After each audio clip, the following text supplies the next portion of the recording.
एक गांव के निकट एक साधु महाराज रहते थे। वो जब भी नाचते थे तब भी उस गांव में बारिश होती थी।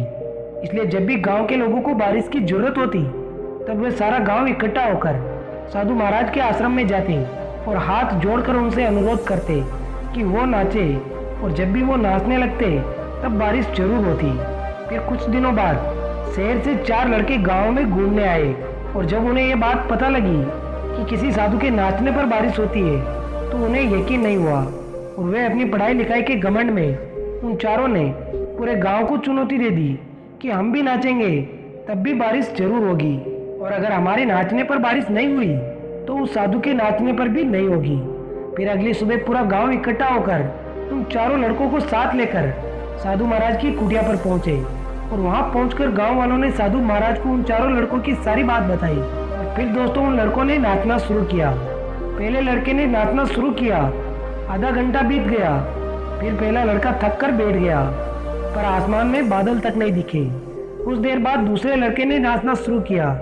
1 घंटे बीतते बीते वो भी थक कर बैठ गया लेकिन बारिश नहीं हुई। और फिर ऐसे ही बाकी बचे दोनों लड़कों ने भी ऐसा ही किया पर बारिश नहीं हुई। और अब दोस्तों साधु महाराज की बारी थी। साधु महाराज ने नाचना शुरू किया। 1 घंटा बीत गया पर बारिश नहीं हुई, पर साधु महाराज नहीं रुके, वे नाचते रहे।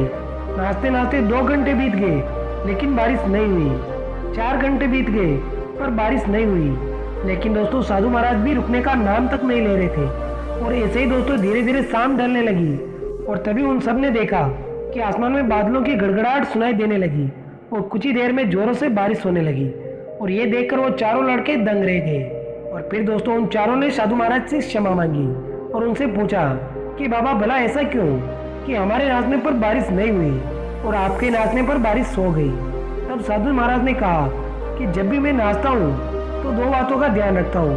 पहली बात कि मैं ये सोच के नाचता हूँ कि अगर मैं नाचूंगा तो बारिश को होना ही पड़ेगा।